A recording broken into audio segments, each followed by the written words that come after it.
Zachary picked me up promptly at 11 in a rented car. Do you have your bathing suit? I can get it. Do, and hurry. I've made our reservations for lunch at 1, and I thought we'd have a swim and sail first.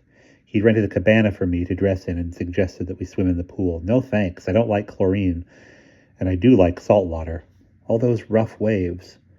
But we went in the ocean. Zachary swam moderately well. He did the strokes correctly, but he had no stamina. After a few minutes, he splashed into shore.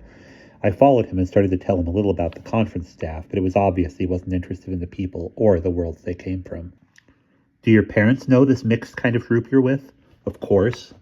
He headed toward the pier. I've rented us a kayak. All the sailboats were taken, okay? Sure, a kayak's fine. Anything would have been fine with me, even a rowboat. I could still hardly believe that Zachary had come all this way to see me. The kayak was waiting at the little landing dock. Zachary and the attendant helped me in, and Zachary sat behind, holding the double paddle used for this little play boat. The attendant said something in Greek that I could not quite understand, but I think was warning us to be careful not to go beyond the white ropes strung from red buoys which enclosed a sizable section of water. You're a help to me, Polly, Zachary said. You help me think clearly. I predicted my life on being a corporate lawyer. If I don't want that, what do I want? I couldn't be a doctor. I faint at the sight of blood. Listen, Red. He splashed with the paddle instead of feathering. I talked with my pop on the phone, and he knows your aunt and uncle. He does? Zachary nodded. Not personally. Reputation. He says they're dangerous. They're not. Hey, hold it. Don't rock the boat. You'll have us in the soup. Sorry. My jerky movement had set the little craft rocking, but it stabilized quickly. Sandy and Rhea, don't you see Pop has to think that way? Megabucks is the only game he knows, and people who care about people get in his way. If you want to put a highway through a village, you can't be concerned about the people in the village whose homes are going to be destroyed. Is that your world? I asked. Do you really want that? No, Polly, I don't. That's why I wanted to be with you today. I'm glad Dragon Lady gave you at least 3 hours off. He put the paddle across the thwarts and we drifted gently. I wanted to tell you that I've decided to stop puddling around Europe. I'm flying home after we've had our reunion in Athens airport, and I'm going back to college. That's wonderful. Then I looked around us at the softly slapping water. We're outside the white ropes. That's okay. I went way out this morning, and the sailboats all go out. He pointed to a half-dozen colorful sails. I'll paddle us back in a minute. Right now I need to talk. The problem is, Polly, I'm going back to college, but I'm not sure I still want to be a lawyer and take over Pop's world. Sandy and Rhea are lawyers, I reminded him. I'm not sure I'd have the guts to do what they're doing. I'm learning that I do have limitations. Sure, I said, we all do, but given the chance, we can go beyond our limitations. Do I want to? At least, do I want to put my life on the line? People like your uncle and aunt are in danger. Do you realize that? People like my pop, particularly those with even more money and power than my pop, are pretty ruthless about wiping out people who get in the way. They look down on lawyers who care about human life as stupid sentimentalists. Rhea and Sandy aren't sentimental. I didn't like this conversation. I looked around and all I could see was water and a couple of sailboats in the distance. The tide, I thought, was going out, and we drifted rapidly. Zachary, I said, I don't see the hotel. He looked around. Okay, we'll go back. He picked up the paddle. The thing is, Polly, you've really made a difference in the way I think about things. I've never been close to my pop, never loved him, but I thought his way of life was a realistic one, and that I had every right to inherit power and prestige. But here he is, middle-aged, with ulcers, not happy, and not knowing how to do anything but make bigger and bigger deals. I don't think that's what I want to look forward to. I'm glad, Zach, very glad. I didn't think I could take much credit for his decision. It must have been under the surface all the time, waiting to break through, but I was glad it had. He went on, I want to thank you, Polly. I'm not sure what I'm going to do with my life, but you've turned it completely around. He rested the paddle again and bent forward to kiss me. It stopped being just a kiss and began to be more, and suddenly I wasn't sure how much I believed of all he'd just said. He drew back slightly, breathed, Oh, Polly, come. He put his hand behind my head to draw me closer. No, Zach. The boat started rocking violently. Watch it, and suddenly we were in the water. We came up sputtering. I grabbed at the kayak as it began to slip away from us. Now look what you've done, he shouted. I didn't answer. He was thrashing about, tiring himself. Here, I called. Here, hold on. He grabbed at the overturned kayak and managed to get a grip. If it had been a canoe, I could have turned it over and got in. It's not so easy with an overturned kayak. Tread water for a minute, I said, and let me try to right the kayak. Without saying anything, he let go.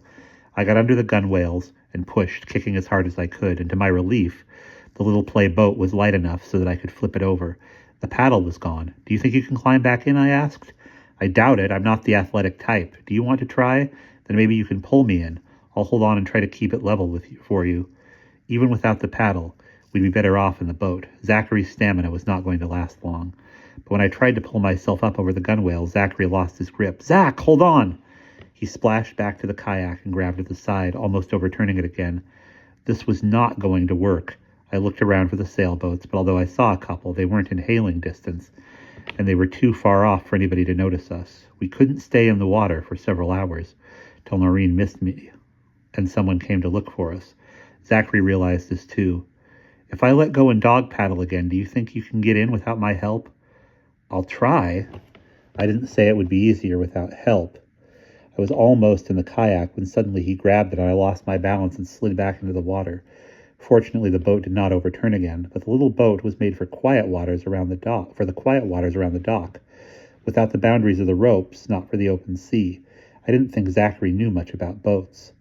Left to myself, I could have managed to clamber in without overturning it, but Zachary was in a silent panic, and whatever I did, he was going to undo by grasping at the sides, or letting go and risk being swept away by the undertow. I can't see the hotel, he said. I'd already told him that. Listen, Zach, my voice was urgent. Let me try once more to climb in. Tread water, but make sure you don't drift away. I'll try. He let go and began to dog paddle. I put one hand on either gunwale for balance, and had almost heaved myself in when I heard him cry out.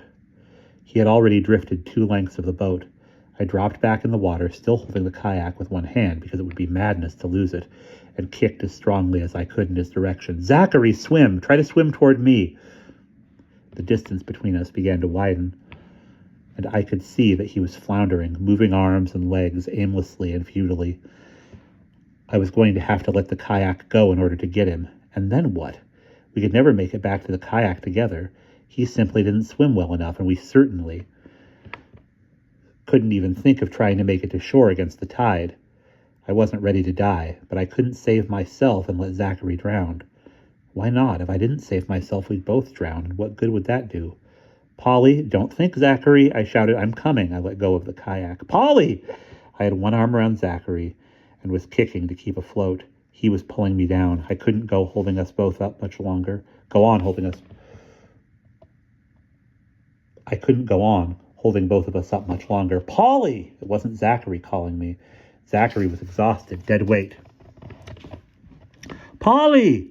Here, I shouted. Here, Romeo, here. Keep calling so I don't lose you.